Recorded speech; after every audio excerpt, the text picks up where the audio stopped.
to help make your contribution bigger than your reward is be the first to help. When you see you can contribute to somebody or help somebody, just be the first to help. One of my favorite philanthropist stories is, of course, Andrew Carnegie, the great steel magnate, was a huge contributor, a great giver. Not only of his money, but his time. Lived in New York City, and the Philharmonic Orchestra came around for their annual, how much will you give us this year kind of deal. And they were wanting to build a large building at that time, and so they were asking for a pretty big gift. And Andrew Carnegie looked at it and said, he said, I'm always seemingly the first one you asked, and I like to help you. But he said, I'm going to throw out a challenge this year. He said, you go find someone else to give first.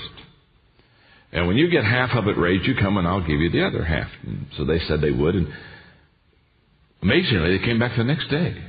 Said, Mr. Carnegie, we're ready for your gift. He said, oh, you mean you found somebody already that would give half? And they said, yes. And he said, oh, this pleases me so much. I am so glad. And so he's writing out the check for his last half. And he said, it's probably none of my business and you don't need to tell me, but who gave you the check for the first half? And the guy smiled. He said, Mrs. Carnegie.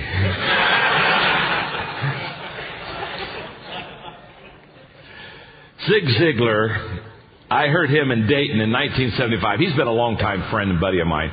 But in 1975, I sat on the front row at the Dayton Arena, and I heard Zig say, you can get everything in life that you want if you would just help enough other people get what they want. And I remember writing that down that day. That was one of those times when my life was changed, because those statements really spoke to my heart. Up until that time, I didn't understand the principle. That's the day that I began to learn this principle. I remember writing on a piece of paper, not only what Zig said, but I remember writing two conclusions. Number one, help others get what they want. And number two, be the first to help others get what they want. Well, that was 1975, 30 plus years ago. And being the first to help is very special.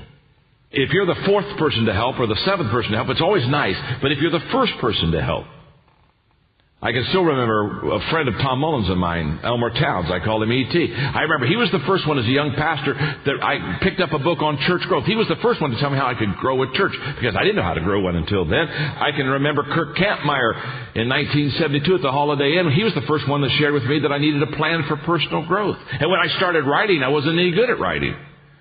And I remember Les Stobie, he read some of my stuff, and he realized I wasn't any good at writing.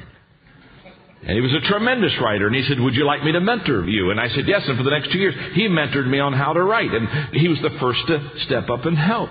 When we were doing our Equip launch in Africa a couple of years ago, we were in Kenya, and I'll never forget, we were in this hotel, and we had all kind of government people there, and the room that we had somehow, it got replaced, and now I was literally speaking in this lobby to about 800 to 1,000 government people, and the lobby was the worst thing I've ever seen in all my life. There was like 4 different levels, and people were everywhere, and you couldn't even see all the people when you spoke. And as a communicator, I'm saying, this is not a fun thing. This is not a good thing. And so I finally get up to speak, and I'm thinking, I'm not going to have any fun. This is not going to be very enjoyable. And I'll never forget, Tom Mullins, your pastor, your leader here, I never will forget, Tom was sitting just about where he is here, and I'm getting ready to speak, and I've got posts, and I've got all kind of visual objects that are in front of me that are obstacles. And I'll never forget, Tom took his chair, because it was a banquet, took his chair and pulled it up and sat 8 feet right in front of me. Pulled a chair right and got out his notes and looked at me, and he said, John, only like Tom can say,